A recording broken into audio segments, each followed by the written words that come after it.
अरे मूढ़ पुरुष सावधान हो जा, तू अमर नहीं है। मरने वाले शरीर में ममता करके नाना प्रकार की भोग वांछाओं में अपने समय को नष्ट कर रहा है। अपनी इंद्रियों को, मन को शासन में ले। विकलम, ये इंद्रियां भोगों के लिए विकल कर देती हैं। ये प्रमथन स्वभाव वाली है, ये मन भी प्रमथन स्वभाव वाला है। इसलिए नाम का बल धारण कर तो तेरे हृदय में इंद्रिय और मन की विकलता को सहन करने की सामर्थ्य आ जाएगी। पकड़ो, जो आप सहन नहीं कर पाते हैं नाना प्रकार की विकार वृत्तियों को, जानते हैं नहीं करना चाहिए फिर भी करते हैं। मन प्रमथन स्वभाव वाला, इंद्रियां प्रमथन स्वभाव वाली मथ कर आपको अपने अधीन कर लेती है। कब? जब नाम का स्मरण, नाम का रटन आप छोड़ देते हैं तब। नहीं तो युद्ध चलता है, परास्त नहीं कर सकती। नाम चल रहा है, वो प्रमथन स्वभाव वाली इंद्रिया और मन आपको घसीटेंगे, पर वो घसीट नहीं पाएंगे, क्योंकि महाबलशाली नाम। श्री हरिवंश नाम बल लहो, अपने मन भाई सब कहो, रहो शरण हरिवंश की। हरिवंश भरोसे भय निडर नित गर्जत हरिवंश बल। जब नाम और आचार्य गुरु चरणों का बल, तो ये प्रमथन स्वभाव वाली इंद्रियां विकल नहीं कर पाती। और जब नाम का बल छूटता है, अहम जागृत होता है, तो इतनी विकलता होती है कि साधक परमार्थ से भ्रष्ट हो जाता है। इसीलिए कारे मूढ़ा, क्यों मूढ़ता धारण कर रहे हो? इस दिव्य मानव जीवन को अपवित्र कर रहे हो, पापाचरण एकत्रित कर रहे हो। तुम्हारी दुर्गति का कारण तुम्हारा मन और तुम्हारी इंद्रियां हैं, और यही तुम्हारी सदगति का कारण है। यदि इनको रोक पाए, इनकी विकलता को सह पाए, तो तुम महान हो जाओगे। तुम्हारे अंदर दिव्य शक्तियां जागृत हो जाएंगी। लोग बाहरी शक्तियों का परीक्षण करने की बात संतों से कहते हैं। आप ऐसा करके दिखाओ भला। संतों की साधना आंतरिक वृत्तियों का मर्दन करने के लिए होती है, बाहरी जादूगरी दिखाने के लिए नहीं होती। वो शांत, गंभीर, उदासीन, इन शब्दों का परिचय ही नहीं हो तो कैसे जानोगे? शांत हर द्वंद्वों से, गंभीर इतने गुण के कि जैसे समुद्र में तुम था नहीं ले सकते, ऐसे संत की तुम था नहीं पा सकते, भगवत मार्ग पथिक की। उदासीन, किसी से कोई शत्रुता मित्रता का भाव नहीं। तब वो अपने इन विकलताओं को सहकर विकारों पर विजय प्राप्त करते हैं। इसलिए मूढ़ता का त्याग करो। मूढ़ता अहंकार है। अहंकार भी मूढ़ात्मा करता हमिति मन्यते, मैं करूंगा, मैंने किया, मैं ऐसा कर सकता हूं। इस अहंकार को छोड़ो, प्रियालाल की शरण में हो, खूब नाम जप करो। नाम जप के प्रभाव का ऐसा महामहिम प्रताप है कि ये विकार अंदर प्रवेश ही नहीं करते। जिसकी जिह्वा में रात दिन नाम चलता है, विकारों की गुंजाइश नहीं रहती। नाम पाहरू दिवस निश ध्यान तुम्हार कपाट, रात दिन नाम का पहरा है। भगवत ध्यान के द्वारा वो अपने सब दरवाजों को बंद किए हुए। किसी भी दरवाजे से किसी भी विषय का प्रवेश की गुंजाइश नहीं। पहले तो पहरेदार बहुत जोर का है, रात दिन नाम जप, ध्यान तुम्हार कपाट। अपने इष्ट देव का ध्यान ही दरवाजा बंद कर लेना है। कोई विकार, गंदगी अंदर नहीं पहुंचा सकता। श्री प्रबोधानंद जी कह रहे हैं, निगूढ़ाम श्री वृंदावन भूमिमाम नयु भजत। वेदों से भी परे, जिसे वेद नेति नेति कहते हैं, वो प्रभु श्रीधाम वृंदावन में प्रियाजू के साथ अद्भुत रास विलास रस केली करते हैं। तो ये आगम निगम पुराण अगोचर सहज माधुरी रूप निधिम, ये निगूढ़ रस है। वृंदावन रस, प्रेम रस, ये बड़ा गूढ़ रस है। श्रीधाम वृंदावन यदि आपको आने का अवसर मिला, श्री जी ने कृपा करी, बहुत सावधान रहो, कोई त्रुटि न हो। तो एक बार आना ही आपका आने जाने मिटाने का बहुत बड़ा बल मिल गया। एक बार आप वृंदावन आ गए, सत्संग सुने, बिहारी जी से आंख मिला ली, नाम जप किए, यही आपकी दुर्गति को रोकने के लिए समर्थ हो जाएगा। पर यहां आकर के कोई अपराध न करे, वैष्णव अपराध न करे, कोई सांसारिक कुचेष्टाएं यहां न करे, बहुत सावधान रहे। ये परम पावन महामहिम श्री प्रिया प्रीतम का महल है, निगूढ़ रस प्रदान करने वाला वृंदावन है। पदौ यत्रा व्यग्रौ कुरत वदनम नाम अभिरतम। जब वृंदावन आओ तो तुम्हारे पैर ठीक हो तो परिक्रमा जरूर लगाओ। भक्ति के 64 अंगों में प्रदक्षिणा बहुत बड़ा अंग है। कैसे परिक्रमा लगाई जाती है?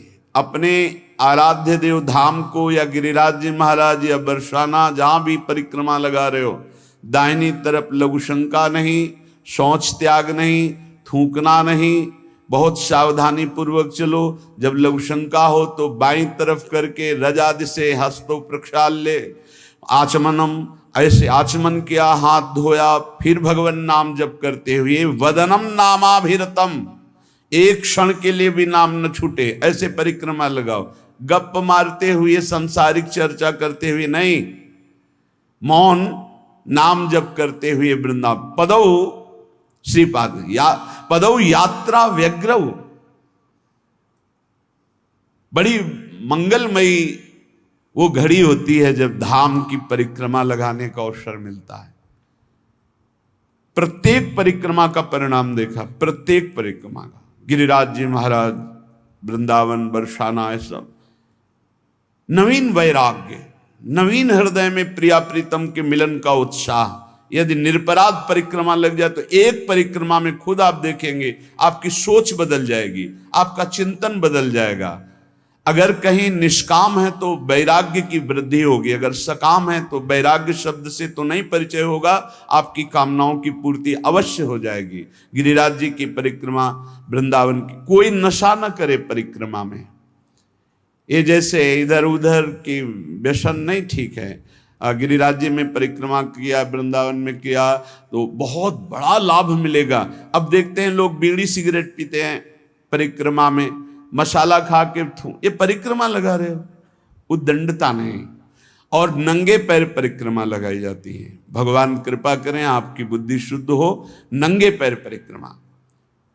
आप जब कष्ट भोगना होता है, ऑपरेशन है या किसी भी तरह के कष्ट शरीर के हैं, तो आप ना नहीं कर सकते, आपको भोगना पड़ेगा। तो आप जानबूझकर जब तपस्या करते हैं, नंगे पैर गिरिराज जी की परिक्रमा लगाते हैं, आप कोई व्यसन नहीं करते, मौन होकर नाम जप करते हैं। जो 3-3, 4-4 परिक्रमा लगा रहे हैं, वो कपड़ा बांध कर, ऐसे उन महात्माओं की समानता ये बाहरी आकर के कर सकते हैं क्या? अगर आप आए हो तो नंगे पैर एक परिक्रमा, थोड़ा जो कष्ट हुआ, जो ताप मिला शरीर में, उससे आपके पाप नष्ट होते हैं, आपका बड़ा मंगल होता है। ऐसे चलना बात अलग, परिक्रमा नंगे पैर लगानी चाहिए। उससे क्या होता है कि हमारी आराधना होती, जैसे हम अपने ठाकुर सेवा में पादुका पहनकर नहीं जा सकते, ऐसे उस समय हम ठाकुर सेवा की एक पद्धति प्रदक्षिणा कर रहे, गिरिराज जी, बरसाना, ब्रज 84 को, जहां भी। और खास बात है, ऐसी महान पावन भूमि में किसी की भी निंदा न करें। परिक्रमा करते हुए किसी की, हमें तो लगता है अकेले या सामूहिक नाम कीर्तन, बस ये बातचीत करते हुए बड़ा अपराध बन जाता है, अपराध बन जाता है। किसी न किसी की प्रशंसा और किसी न किसी की निंदा हो जाती है। मौन परिक्रमा लगाने के पहले नियम ले कि मैं मौन रहूंगा। पूज्य पंडित गया प्रसाद जी बाबा जब परिक्रमा लगाते थे तो किसी से बात नहीं, अगर कोई बड़े संत मिल गए तो खड़े हो जाते, खड़े होकर बात किया, और जब वो चले तो एक कदम भी चले तो प्रणाम किया और फिर नाम जप करते हुए, एक कदम भी बात करते हुए नहीं चलते थे। महापुरुषों से हमें सीख मिलती है। जब हम प्रदक्षिणा लगाएं तो चलते हुए बातचीत न करें। पता नहीं लोग कैसे माला जपते हैं, माला भी चल रहा है, बातचीत भी हो रही, परिक्रमा भी लग रही, इधर उधर की चर्चाएं भी चल रही। नहीं भाई, प्रदक्षिणा एक बहुत बड़ी आराधना है, तभी तो आप लाभ नहीं ले पाते। परिक्रमा एक बहुत बड़ी आराधना है। एक एक प्रदक्षिणा, बड़ी बड़ी यज्ञ उसकी समानता नहीं कर सकती धाम की प्रदक्षिणा, पर एक एक मंत्र जपते हुए, नाम जप करते हुए या भगवान नाम कीर्तन करते हुए, वदनम नामाभिरत पदौ यात्रा व्यग्रौ करत। श्री वृंदावन भूमि की प्रदक्षिणा नाम जपते हुए, और वृंदावन आए हो तो सत्संग जरूर सुनो, जहां मिले आपको। जीवन का परिवर्तन सत्संग से बहुत जल्दी होता है, बहुत जल्दी परिवर्तन होता है। जो शास्त्रों अनुष्ठान धार्मिक करने पर विलंब से फल प्राप्त होगा, वो मिनटों में फल मिल जाता है, क्योंकि जीवन की तपस्या साधना अनुभव भरे हुए वचन जब बोले जाते हैं वो बहुत जल्दी लाभ देते हैं। तो बोले कथा पीयूषाब्धौ श्रुतिमपि, अपने कानों से अमृत, भगवत कथा अमृत। ये प्रपंच का विष पीना नहीं सत्संग है, प्रपंच का निंदा स्तुति ये वो प्रपंच नहीं। तव कथामृतम, हमारे शास्त्र इतने भरे पड़े कि जीवन भर सुनाते रहो फिर भी पूर्ण नहीं होगा, तो इधर उधर भागने की जरूरत क्या है। कोई प्रसंग ले लो, उसी प्रसंग को पूरा करो। भगवान की रूप माधुरी, लीला माधुरी, गुण माधुरी, सिद्धांतों के तो कितना अपार ग्रंथ है सिद्धांतों के। व्यर्थ की बातें करने से क्या मतलब, जिनका कोई महत्व नहीं, जिनका कोई अस्तित्व नहीं, समय बर्बाद करना नहीं। कथा पीयूषाब्धौ श्रुतिमपि मरो ध्यान निरतम, भगवान के ध्यान में मगन होकर कथा कर रहे और भगवान के ही ध्यान में मगन होकर कथा सुन रहे। 88,000 ऋषियों के मुखिया शौनक जी महाराज सूत जी महाराज से कहते हैं, भगवान हम सब ऋषि यज्ञ करते करते जटाएं धुएं से धूमिल हो गई, पर वो आनंद नहीं मिला जो आपके श्रीमुख से भगवान श्री हरि की पावन कथामृत श्रवण करने से हमें अभी वर्तमान में आनंद मिल रहा है। आप हमें कथा सुनाओ। कथा पीयूषाब्धौ श्रुतिमपि, शास्त्रों से युक्त कथा कानों से सुननी, मनमानी नहीं, इधर उधर की नहीं।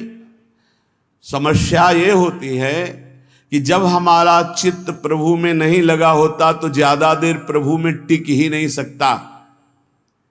कोई किसी को पहचानना हो उसको बोलने दीजिए, चुप रहिए।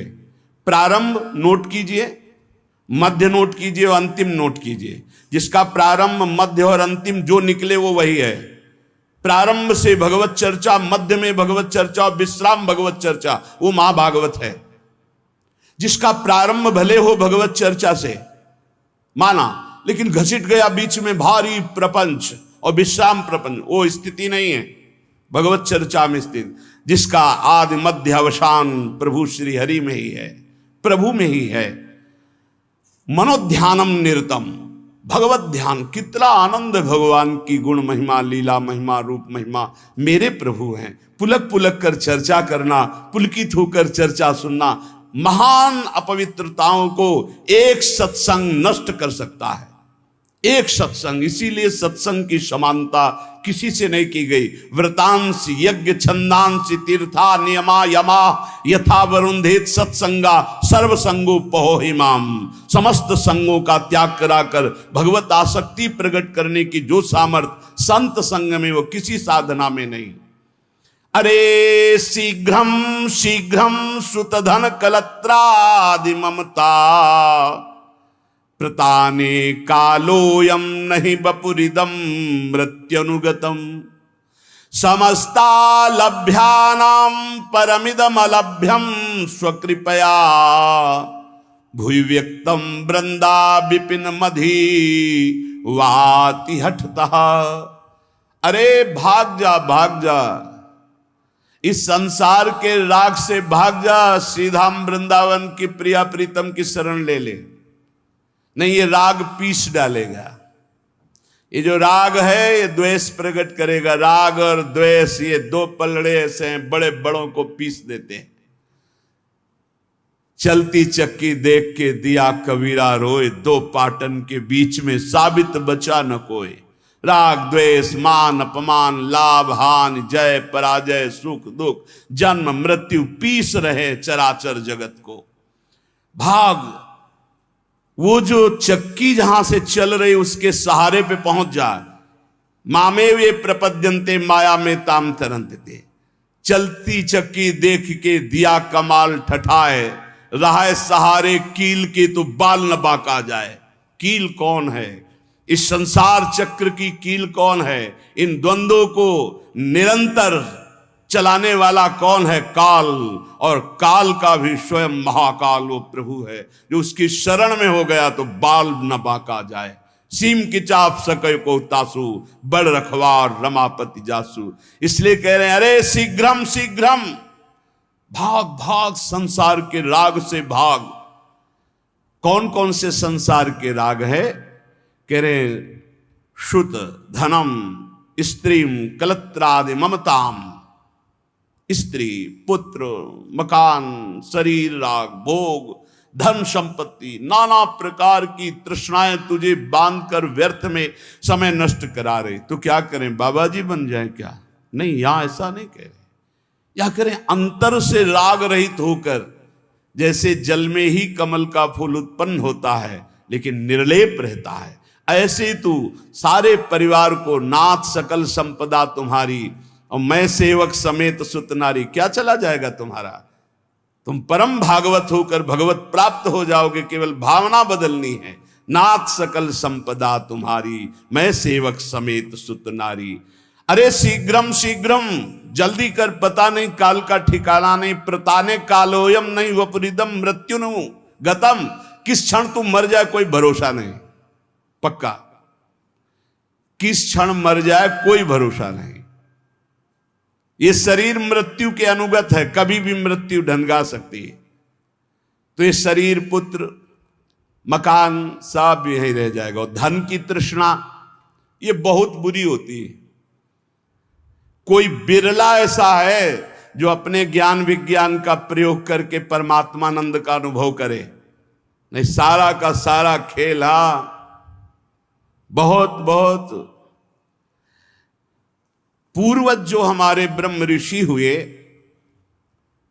उनमें जो महिमा देखी गई, राजान्न का त्याग, राज वैभव का आंतरिक त्याग, अगर उनमें कहीं देखा गया हमारे इष्ट में और इष्ट के प्रेमी महात्माओं में, तो देखो विदुरानी के छिलकों में जो स्वाद आया, सरकार को छोड़ करके आ रहे दुर्योधन के यहां 56 प्रकार के भोग और क्या क्या व्यवस्था थी। द्वारिकाधीश को कैसा भोग लगता है, पर सुदामा के तंदुल वाह वाह करके पा रहे। चक्रवर्ती सम्राट महाराज दशरथ के लाडले अनंत ब्रह्मांडों के स्वामी भगवान श्री राम मैया सबरी के जब बेर पा रहे हैं दिए हुए, बेर कोई अंगूर थोड़ी है, लेकिन सराह सराह के पा रहे हैं। जरा देखो हमारे इष्ट की तरफ, तो इष्ट के दास कैसे होंगे? इष्ट के दास कैसे होंगे? जैसे इष्ट को दीन प्यारे वेद पुकारे, ऐसे ही दैन्यता प्रिय है। एक तरफ 56 भोग हो, एक तरफ गरीब के हाथ की एक रोटी हो, तो भगवत प्रेमी महात्मा कदम बढ़ाएगा उस रोटी की तरफ जो एक आंसुओं से भरा हुआ छुपाए हुए है कि पता नहीं इनके योग्य हो कि ना हो। मुझ गरीब की सूखी रोटी नहीं नहीं, इनके योग्य नहीं, वही वो लेंगे, तब तो हरि प्रीति। नहीं तो ये तृष्णा बड़ी विचित्र है। हमारे शास्त्र कह रहे हैं मूल जही धनागम तृष्णाम कुरुषद बुद्धिम मनसि वितृष्णाम यल्लभ से निज कर्मोपातम वित्तम तेन विनोदय चित्तम। यदि धन की लालसा है तो ज्ञान तुम्हारा केवल वाग विनोद है।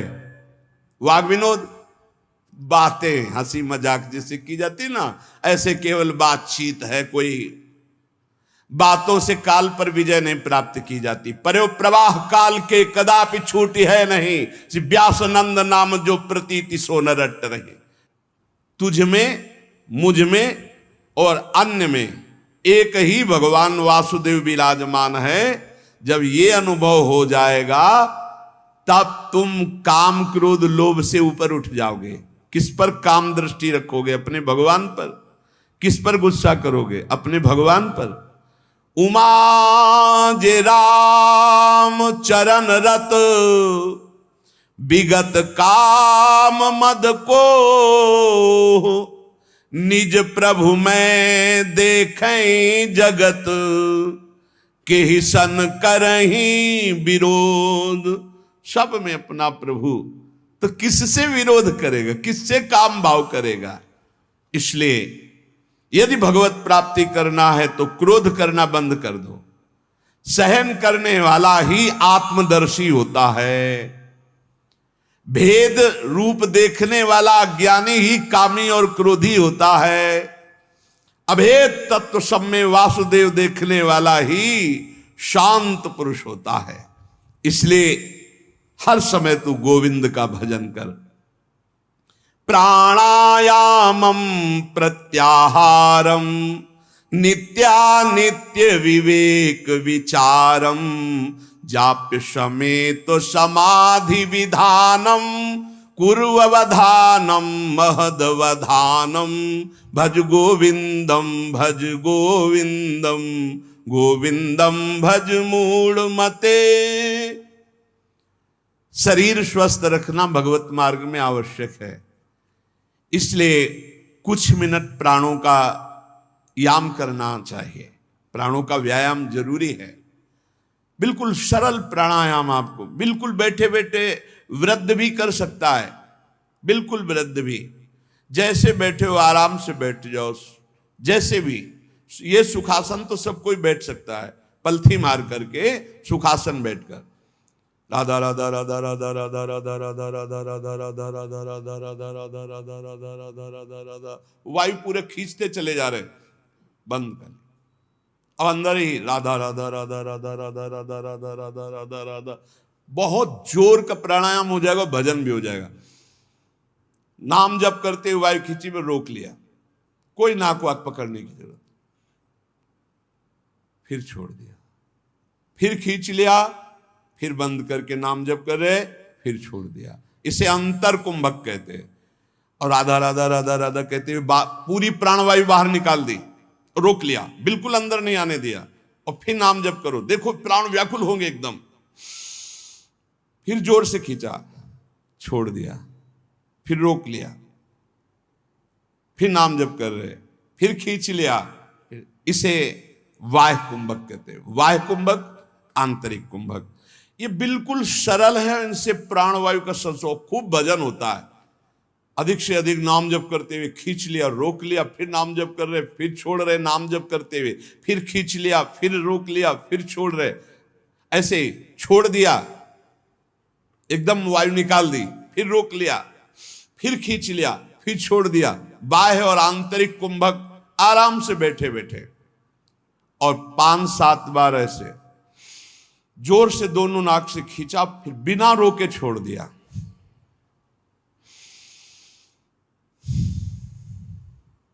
इसे आप देखेंगे एकदम दिमाग शांत।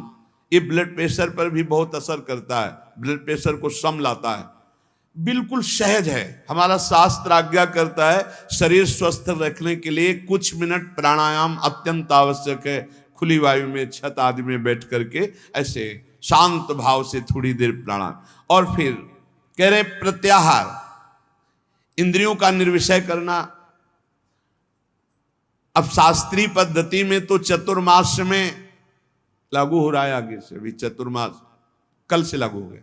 कल एकादशी थी, आज एकादशी, आज या कल ही थी, कल थी, एक लागू हो गया। अब जो वीतराग परमहंस सन्यासी जन, वो 4 महीने एक ही जगह रहते चातुर्मास से, और इसमें व्रत होता है एक बार आहार 24 घंटे में। क्योंकि इसमें ऐसा माना जाता है कि चतुर्मास में जो पाचन तंत्र है वो कमजोर होते हैं, पाचन तंत्र कमजोर होते हैं। इसलिए एक बार भोजन प्रसाद पाने के लिए ऋषियों ने पद्धति रखी। बहुत बढ़िया स्वस्थ शरीर रहेगा। तो एक बार क्या, चिड़ियाओं के जैसे चुगती हैं ऐसे कई कई बार चुगते रहते हैं लोग। संसारी आदमियों को तो देखो थैले में ऊपर पड़े रहते, कुरकुर कुरकुर ऐसे की ऐसे चबाते रहते, पानी पीते रहते, पता नहीं कौन सा मतलब योग चालू है उनका। यहाँ लोग कुछ ना कुछ पीते ही खाते रहते। अरे कितने लोग हैं पानी की बोतलें नहीं छोड़ते, प्रणाम भी करेंगे तो बोतल को आगे करके, ऐसे बिस्लरी की बोतल आगे करके प्रणाम करेंगे। अरे भैया कितना तुम चिड़िया हो क्या? एक बार पी लो तो 2-4 घंटे के लिए तो तुम मरोगे नहीं, उतने के लिए तो तसल्ली रखो। ये बार बार जो चुगना है, हम आपको बताएं, डॉक्टर पार्थिव शरीर के होते हैं और पार्थिव शरीर स्वस्थ रहता है अध्यात्म से। आप इतनी बात समझना। प्रत्याहारम, दिमाग स्वस्थ है, मन प्रसन्न है तो शरीर चाहे जितना स्वस्थ हो आनंदित रहता है, ध्यान रखना। और दिमाग अस्वस्थ है तो चाहे जितने स्वस्थ हो कुछ काम नहीं। एक खान पान में थोड़ा संयम करो। हाँ, कैसे कैसे लोग पसंद क्या क्या कर रहे हैं, कैसे कैसे पसंद कर। अरे सुंदर दाल रोटी बनाओ, घी से चुपरो, अपने शुद्ध घी जहां से मिला हो गौशाला आदि से भगवान को अर्पित करके नाम कीर्तन खाओ, देखो बुद्धि शुद्ध होगी। हमें लगता है कि बहुत आहार पर सावधानी रखनी चाहिए, आहार शुद्ध रहेगा। प्राणायाम व्यायाम जरूर होना चाहिए, सुनो जरूर होना चाहिए, हम कहते हैं जरूर होना चाहिए। गांव की माताओं बहनों को कभी अस्पताल जाने की जरूरत नहीं पड़ती थी किसी भी विषय में। क्यों? 4 बजे से सुबह शुरू होती, श्री राम जय जय राम, चक्की में 5 किलो आटा पीसा, बाजू बन रही 5 किलो आटा, और सब हष्ट पुष्ट मेहनत करे, सब बलवाल। अब यहाँ 1-2 भी, वो भी ब्रह्मचर्य परिपक्व, फिर गृहस्थी में गए, खूब मेहनत, कुएं से पानी खींचने के लिए 30-40 हाथ कुआं, पानी खींच के 5 बाल्टी 10 बाल्टी ना, एकदम मस्त सही। अब चारा बैलों को काटना है हाथ से, एकदम पुष्ट। अब यहाँ भैया सब काम बटन वाले हैं, घुर पानी चढ़ के टंकी में पहुंच गया, तुम्हें वहीं दरे में पानी मिल जाएगा। चक्की में बटन भी पिस गया, वो स्टार्ट की, ट्रैक्टर खेती हो गई, मेहनत का काम नहीं रह गया। तो हमारी प्रार्थना है सब सत्संगियों से कि चाहे वृद्ध शरीर हो, 10 मिनट तो प्राणायाम कीजिए, 10-15 मिनट थोड़ा इधर उधर हाथ पैर हिलाइए, 1-1.5 किलोमीटर चलिए, जरूर चलिए, तो आपकी दिनचर्या बनेगी। देखो यदि आप शरीर को व्यायाम और दौड़ भाग में नहीं लगाते हैं तो सबसे पहली बीमारी का नाम है कब्ज, और यही हर बीमारी की मां है। पेट साफ रखने के लिए प्राणायाम व्यायाम और आहार पर संयम, पवित्र आहार, सात्विक आहार, थोड़ा आहार, बहुत सुंदर साधना बनेगी, बहुत सुंदर आहार। देखो आलू, दही, चावल, बैंगन, भिंडी, ऐसे कई पदार्थ हैं जो बहुत साधना में ये गैस बनाने वाले, कब्ज बनाने वाले, बादी करने वाले वायु कारक हैं। ये हम लिखे थे डायरी में अपनी। फूल गोभी, मूंगफली और पिस्ता बादाम तो जरूरत है नहीं है साधक को। पिस्ता बादाम की जरूरत क्या है? खाए को जरूरत है, पिस्ता बादाम की जरूरत है। अरे जितना बन रहा है वही पुष्टता में चलता रहे, संयम से चलता रहे। हलवा बादाम पिस्ता की साधक को जरूरत नहीं। प्राणायामम प्रत्याहारम नित्यानित्य विवेक विचारम, और विचार करो सत्य वस्तु क्या है। शरीर थोड़ी है, सत्य वस्तु भोग थोड़ी है, सत्य वस्तु तो परमात्मा है। विधि पूर्वक जाप्य समेत समाधि विधानम, विधि पूर्वक जाप करो, नियम पूर्वक जाप करो, जो गुरुजनों ने नियम दिया उसका विधान से जप करो। 11 माला में अंतर न होना चाहिए, चाहे आप और बढ़ जाओ, 50 माला बढ़ जाओ, सौभाग्य है, पर 11 माला तो नियम पूर्वक करना चाहिए। जो दीक्षा लिए हैं कम से कम जो गुरु आज्ञा उसका तो पालन करे। तो कह रहे जाप्य समेत समाधि विधानम, कुर्ववधानम महदवधानम, समभाव ये भगवत स्वरूप है। भगवान नाम जप करते हुए, भगवान का ध्यान करते हुए महान निश्चय कर लो कि इसी जन्म में समता की प्राप्ति करके हमें भगवत साक्षात्कार करना है। नाम जप बहुत सुंदर, बहुत सुंदर। नाम जप अमृत है। हमारी प्रार्थना मान लीजिए पूरे सत्संग का सार है। जितना आप जानते हो उसका प्रयोग तभी कर पाओगे जब नाम जप होगा। खूब नाम जप करो। जो तुम्हें गुरु ने नाम जप दिया है उस पे रति करो, बार बार उसी नाम को जप करो। जो नियम दिया उसका तो पूरा निर्वाह करो। इसके अलावा और लोभ, जैसे कंजूस आदमी हो, रुपये का प्रिय रखना वाला भाव हो तो ओवर टाइम करता है, ऐसे ओवर टाइम नाम जप करो। फिर देखो कैसा आनंद। अरे जब मंगल भवन भगवान प्रसन्न हो जाएंगे तो क्या चीज दुर्लभ रह जाएगी, सब कुछ प्राप्त हो जाएगा। इसलिए जीवन का सार, कहीं भी तुम्हारी आसक्ति राग ना होने पावे, निरंतर नाम जप करो। और पापाचरण से बचने के लिए सत्संग सुनो, शास्त्र स्वाध्याय करो, गुरुजनों के वचनों पर ध्यान दो, तो तुम्हारी बुद्धि शुद्ध होगी। और वो शुद्ध बुद्धि दृढ़ निश्चयी तो पापाचरण बंद हो जाएगा। खूब नाम जप करो। सार बात नाम जप है। जितना भजन करोगे उतना ही सब ज्ञान विज्ञान आपके अंदर प्रकाशित होता चला जाएगा। उतना ही ये माया भगवती माँ की तरह दुलार करेंगी। आपको कुछ चाह नहीं करनी पड़ेगी, चाह के पहले व्यवस्था हो जाएगी। यदि खूब नाम जप कर रहे हो तो देख लेना आप, और नाम जप नहीं करोगे तो फिर अवश्य में भोक्तव्यम कृतम कर्म शुभाशुभम। शेष चर्चा आगे। श्री राधा वल्लभ लाल की।